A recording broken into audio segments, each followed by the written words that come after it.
प्रधानमंत्री इंदिरा गांधी और तांको प्रमुख सचिवों ठारू फोन पाई भारतीय स्टेट बैंक पार्लियामेंट स्ट्रीट शाखार मुख्य कैशियर अनौपचारिक भाव 60 लाख टंका उठाई बाटरे जड़े अज्ञात व्यक्ति को देदेले।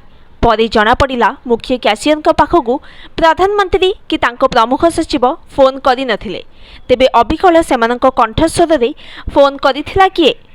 सोमवार सकाळ बैंक रे गहली चहली लगी भी chief cashier Ved Prakash Malhotra cabin रे बसी जड़े ग्राहकों सहित आलाप करुथिले।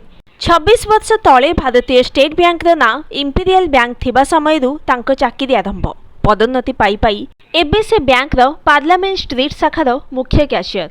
किंतु से दिन अर्थात 1971 मसीहा मे 24 तारीख पूर्वाह्न 11:45 रे जीवन आकस्मिक भाव में बदली जीव बोली तांकर धारणा नथिला। एतिकी बेले तांको डेस्क रे थिबा 3टी टेलीफोन रु गोटिए बाजिला।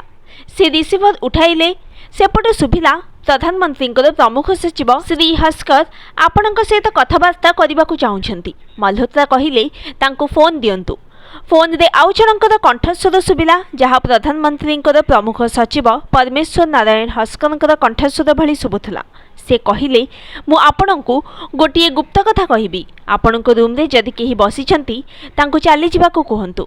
माल्होत्रा फोन रिसीवर उपरे हाथ ढांकी ग्राहकों को कहिले मोर किछि गुरुत्वपूर्ण कथा सुनिबाको अछि, दयाकरी आपण बाहरे बसी अपेक्षा करंतु।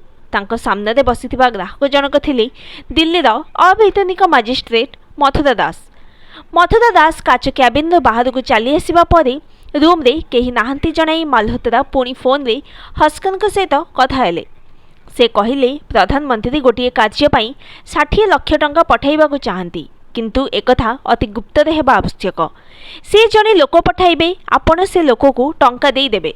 माल्होत्रा पचारिले चेक ना रसीद विनिमय रे टंका दिए जिवो। सेपटु सुभिला खूब जरूरी और गुप्त कार्य। प्रधानमंत्री एमिति आदेश दैछंती, दि लूट 5 लेटर ना दी रसीद बा चेक दिया जिवो। तापरे पुणी कहिले ए टंका वायुसेना विमान रे बांग्लादेश पठाजिवो, तेणु गोटे भ्यान रे टंका तक नहीं फ्री चर्च गेट को आसंतु। यह अति गुप्त कार्य होइथिबारु अन्य काहाकू कहिबे नाही, अविलंबे टंका नहीं आसंतु। एते दिनर चाकरी काल रे से एमिति परिस्थिति रे पड़ी नथिले। तांको पाटी खनी मारियला। से कहिले बड़ अड़ुआ काम। सेपट सुभिला ताहेले आपण प्रधानमंत्री इंदिरा गांधी संगे कथा हुअंतु। क्षणिक परे माल्होत्रा फोन रे सुनिले सुपरिचित कंठस्वर, मो इंदिरा गांधी कहूची, एबे मो सचिव आपण को जहाँ सूचना देले बांग्लादेश रे गोटे गुरुत्वपूर्ण गुप्त कार्य लगी 60 लाख टंका तुरंत आवश्यक, शीघ्र टंका बाहर करी रखंतु, मु कोरियर पठाउची। हस्कर जो स्थान कथा कहिले आपण सेठारे तांको टंका दे देबे। माल्होत्रांकर हृदबोध हैला जे फोन रे शुभुथबा कंठस्वर भारत प्रधानमंत्रींकर। से आश्वस्त होई कहिले मो से लोक को चिन्हिबे केमिति। सेपटु सुभिला से लोक आपणको कोडवर्ड मु बांग्लादेश का बाबू बोली कहबो, आपण कहबे मु बाद आट ल, एमिति आपण सुनिश्चित होई जिवे से मो कोरियर। तापरे से जहाँ कहबो आपण ताहा करिवे। टंका दे सीधा मो बासभवन को आसिले आपणको रसीद मिल जिवो। तापरे फोन लाइन कटिगला। एथर माल्होत्रा गोटे ट्रंक रे टंका नहीं कार चलाई प्रधानमंत्री को कोरियर बोली कह जाइथिबा से व्यक्ति को भेटिबाकू गले। सेठारे से गौरवर्ण दीर्घ और सुगठित चेहरा संपन्न जड़े व्यक्ति को भेटिले। से प्रधानमंत्री कहिथिबा कोडवर्ड कहिबारु माल्होत्रा तांको 60 लाख टंका भरा ट्रंक हस्तांतर कले।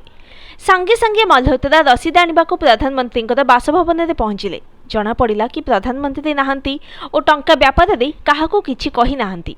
एथर माल्होत्रा ठकामी विषय रे पुलिस रे एतला देले। जना पड़िला कि केही जणे व्यक्ति फोन करिथिले तांको गिरफ करबा लागि इंस्पेक्टर हरिदेव और ए.के. घोषकुनी सहकारी पुलिस सुपरिटेंडेंट डी.के. कश्यपकर नेतृत्व रे एक टीम गठन करागला और ऑपरेशन तूफान आरंभ हैला। गोटे दिन भितर से व्यक्ति को गिरफ करागला।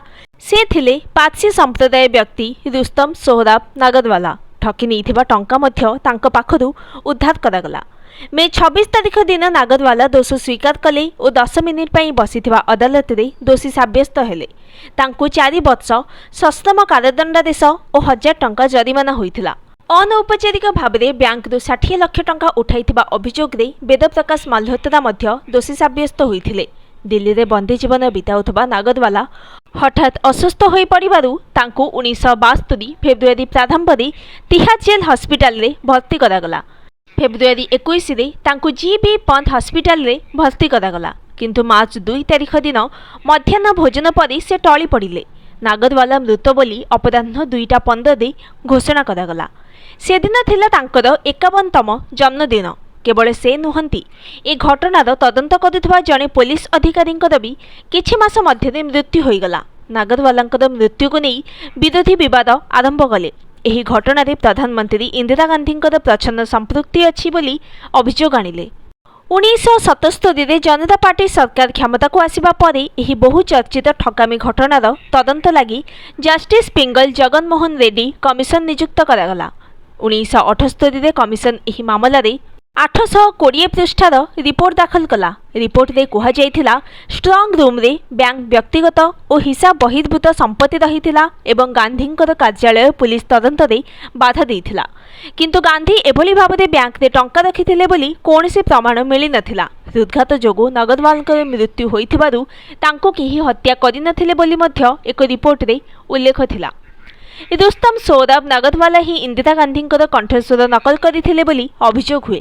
नागरवाला आगरु ब्रिटिश सेना रे गोइंदा ऑफिसर भाबे कार्य करथिले। ए ठकी समय रे बांग्लादेश रे मुक्ति संग्राम चलीथिला। अनुमान करा जाय प्रकृत रे नागरवाला मुक्ति बाहिनी को पांठी जोगाइबा लागि भारतीय गोइंदांक तरफरु कोरियर भाबे कार्य करुथिले, किंतु यह जनश्रुति मात्र। प्रकृत घटना गुप्त रखा जाइछि कही एही प्रसंग रे अनेक वाद विवाद सृष्टि हुई 5 दशंधि बीती गलानी, हेले सत कथा कोन आज पर्यंत जना पड़ी नाही।